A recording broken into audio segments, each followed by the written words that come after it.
What we saw is one man beat another, one was better than the other. That's it, so stop the noise.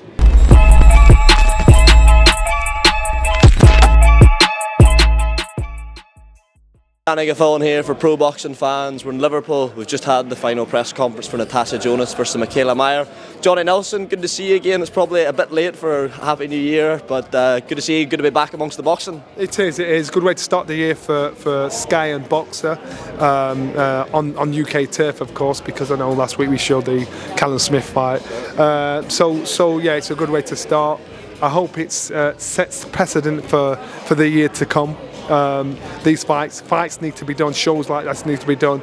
I heard Meyer's coach say this could be fight of the year, and it could be. I think that was a bit of kidology more than anything else, trying to talk Natasha into meeting Meyer head on in the ring. I've seen that happen before when Harold Graham boxed Mike McCallum. The same kind of thing was said, and Harold Graham, brilliant boxer, got talked into having a tear-up, which made a hard fight, which I actually thought he won. He didn't get the rub of the green. So it's a good show, good fight. I'm looking forward to it. Yeah, great fight to start the year. Natasha's looked $1 million since moving up in weight, first to 154 and then recently down to 147. But is it fair to say that Mikaela Mayer represents a pretty jump up in levels from Candy Wyatt, Marie Declaire? Mikaela, in my opinion, I think this is because she can make the weight. She could make the weight. That's why she squeezed herself down. Because if you're the bigger unit, but you can make the weight at the smaller weight, you've got your height, you've got your reach, you've got your movement. Of course, you're going to do it. And so she did it as long as she possibly could. But I actually think this weight suits her down to the ground. I think she actually walks around heavier than this.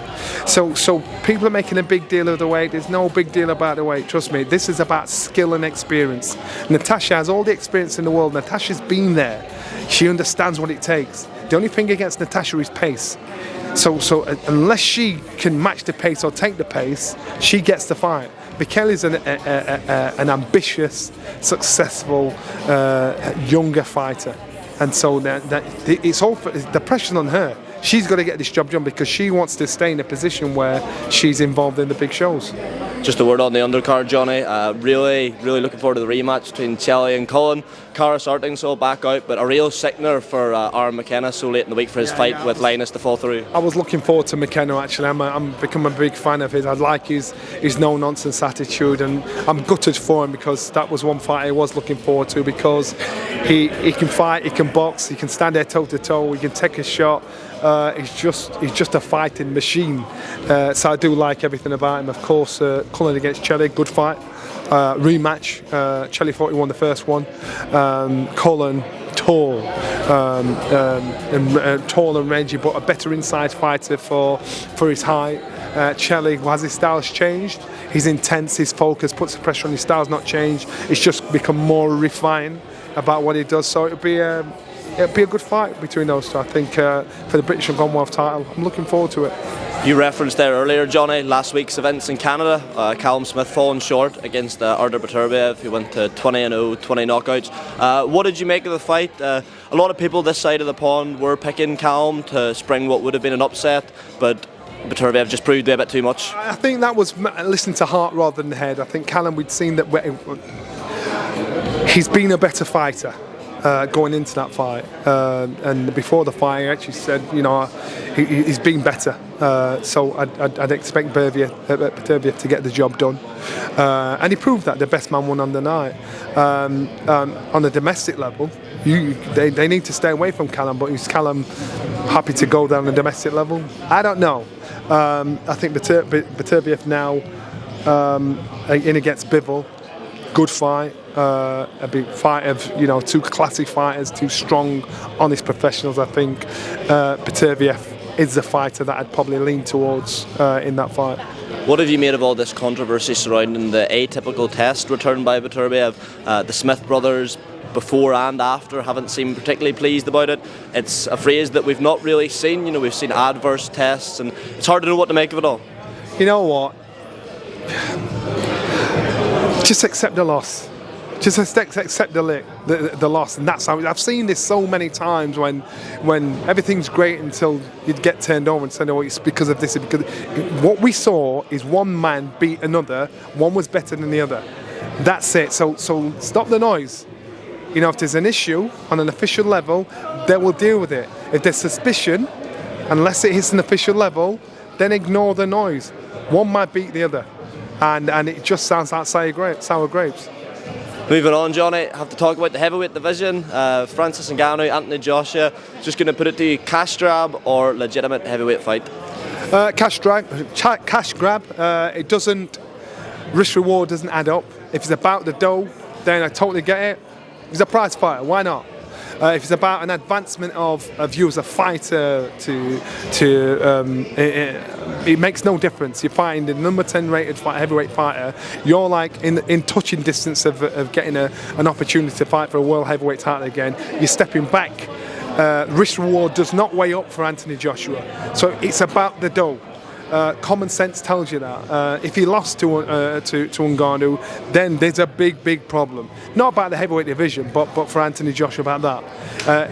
Anthony Joshua should totally deal with him, get the job done, because we have hindsight of seeing Ngannou in against Tyson Fury. He got the job, and Tyson Fury made a mistake. He underestimated him. Anthony Joshua is not going to do that. You know, he thinks, right, I won't do that. I'll go in there, train hard, and I know what to expect. I keep giving the example. Andy Ruiz boxed twice since he boxed Anthony Joshua, so everybody knows who he is. So that's the problem now. They know who he is, and Andy Ruiz is going out there and he's like, I want to get paid this. He's pricing himself out of a job. People are thinking, why would I? I know you look like a little fat Mexican, but I know you can fight. So I ain't going to pay you that money. If I've got a choice, I'm going to fight X, Y, Z. He's in that position. Anthony Joshua now has the fortune of knowing what's in front of him. So therefore, if he knows that, you know, he'll make sure he deals with it professionally, on a professional level, and respectfully. As I say, it is a fight that split opinion, but one that's certainly not in terms of how excited people are for the fight. Is the co-main Zhang, Joseph Parker. I mean, Joseph Parker, straight from Deontay Wilder to Zhang. What a fight. So Joseph Parker against Wilder. Wilder, let's be honest, is not the fighter he was. Wilder is comfortable. You know what? I take the lick. You know, takes the loss. He accepts it. Let's be honest, he's not the fighter he was. And Joseph Parker was in the right place at the right time to take advantage of that. So I'm giving credit where credit's due. Good win for Joseph Parker. He looks good on his record. Now against Zhang, he's got to go in there because Joseph's a clever fighter. He's not silly, and he's probably learned from the loss against Joe Joyce. He's learned from that. And the one thing with Zhang, and Zhang is a bigger version of Joyce. So what Parker's got to do, he's got to box him. Don't get greedy. Even though you're getting the shots off on landing, thinking I'll go for 3, oh I'll go for 4, I'll go for 5. You stay there, get hit by such a big unit. You've learnt the lesson from the fight you lost before against I can't remember, just said his name. But what I'm saying to you, Joe Joyce. But what I'm saying to you is, Joseph Parker has the boxing ability to beat Zhang. He's got to be smart and he's got to be prepared to fight the full range. To box the full distance of the fight. This ain't going to be a stoppage. If he's looking for a stoppage, he's mad. He's going to get turned over. He needs to go in there and box him. Box smart, box sharp, in and out. Very last one from me, Johnny. There's been talk over the past week or so of someone you know very well, Kell, Brook, returning to the ring, potentially against Chris Eubank Jr. up at middleweight. Now, it's not, from what I've seen, a proposition that's been overly well received from boxing fans. What do you make of it? I'm having it. You know, it's talk cheap, and I think Kell's in a great place, and they're going to throw as much money and dangle as many big carrots in front of him as possible. Kell's getting used to being comfortable as a civilian, and he likes romance and the idea and the gossip, and if they offer him stupid money to do it, he'll say, why not? You know, but in reality, I don't think it'll happen. As someone who knows Kell, do you think it's more than likely that for the best he stays clear of that fight? Yes, and I've always said it. Kell, walk away, be happy. You finish your career on a great high, and money. Brendan always said, don't make money your god. You chase the money, man. You'll be living a nightmare the rest of your life. Johnny, always grateful for the time. Enjoy the rest of the fight week in Liverpool, top man. Nice one. Thank you.